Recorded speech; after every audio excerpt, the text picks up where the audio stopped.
approche sur la mort. Même si pour d'aucuns, aborder un discours tel que celui de la mort ne semble pas des plus séduisants, il n'en demeure pas moins que personne ne peut échapper à cette transition naturelle qui est le passage de la vie à la non-vie.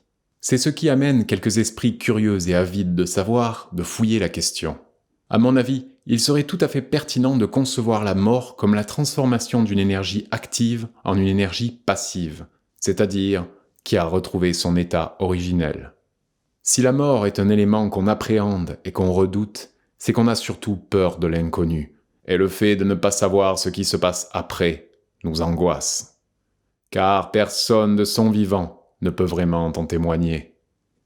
Et nous avons l'impression que le phénomène de la mort est bien mystérieux et complètement en dehors de notre compréhension.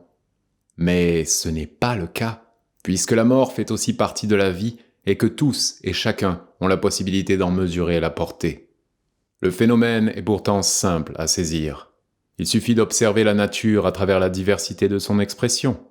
Comme il a déjà été dit, rien ne se crée, rien ne se perd dans l'univers, tout n'est que transformation.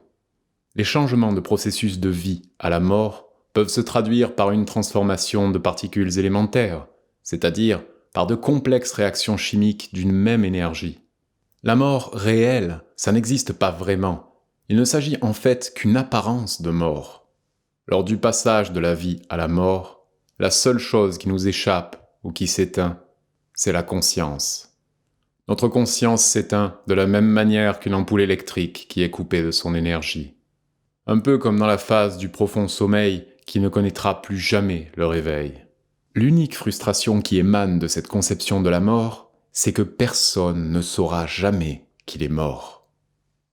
Personnellement, je pense que c'est bien fait comme ça, car à quoi cela pourrait-il bien servir de savoir qu'on est mort ? Mais au-delà de cette mort apparente, tous les éléments dont notre corps est constitué ne peuvent être anéantis d'aucune façon.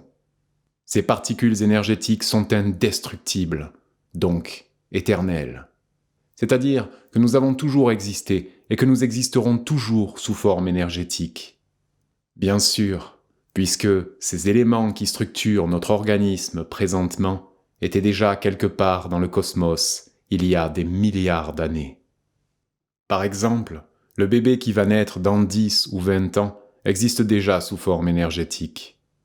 Tous les éléments de base qui serviront à la structuration de son système vital sont présents dans la nature, et ces éléments sont sans cesse revitalisés par l'énergie solaire, notre source cosmique d'énergie indispensable à l'apparition de la vie sur Terre. Ainsi, au moment de la conception du petit homme, tous ces éléments énergétiques seront réunis afin que la vie puisse s'exprimer à travers eux. Alors, cette structure énergétique, organisme vivant, sera devenue active de par son autonomie, son auto-entretien. Et lorsque ce même système sera épuisé, selon les processus naturels de longévité propres à chaque espèce, tous les éléments qui auront servi à sa phase vitale retourneront à la nature, au cosmos.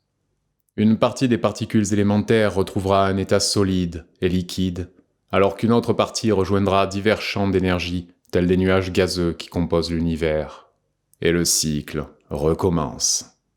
Notre passage sur la planète Terre n'est en fait qu'une expression bien éphémère d'une partie de cette énergie universelle qui a toujours existé et qui existera toujours. En d'autres mots, nous sommes condamnés à exister éternellement comme puissance énergétique, mais d'une façon totalement inconsciente.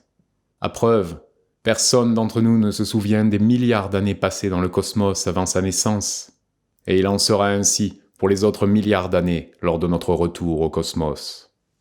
Même si l'espèce humaine représente la plus haute, la plus noble et la plus complexe organisation de la matière, la nature, dans son expression la plus universelle, elle, ne fonctionne pas à travers les émotions, les sentiments, les croyances et les concepts philosophiques qui sont le propre d'une activité cérébrale, que nous avons l'habitude de nommer conscience. Par ailleurs, même si ce transit de la mort fait partie du monde de la fatalité et du non-retour à la conscience, il nous est quand même possible de l'apprivoiser, tout comme on apprivoise la solitude et la vieillesse. nombre de gens ont réussi à développer une philosophie qui leur permet de composer avec tous ces phénomènes naturels. Ces personnes vieillissent en beauté et avec une grande lucidité devant la mort qui approche, laquelle leur apparaît comme un renouvellement. Plusieurs tribus nomades, durant des millénaires, entretenaient aussi cette forme de philosophie.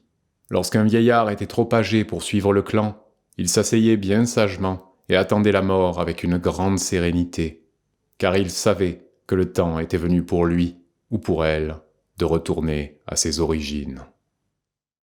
D'un point de vue hautement ironique, on pourrait dire que la mort est le plus beau cadeau que la vie peut apporter au monde des vivants.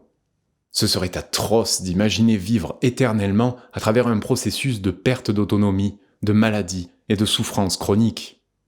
Le cycle vie-mort a aussi pour fonction de nous soustraire de l'existence sensible pour ainsi permettre à d'autres individus de connaître une semblable aventure de par le don de vie.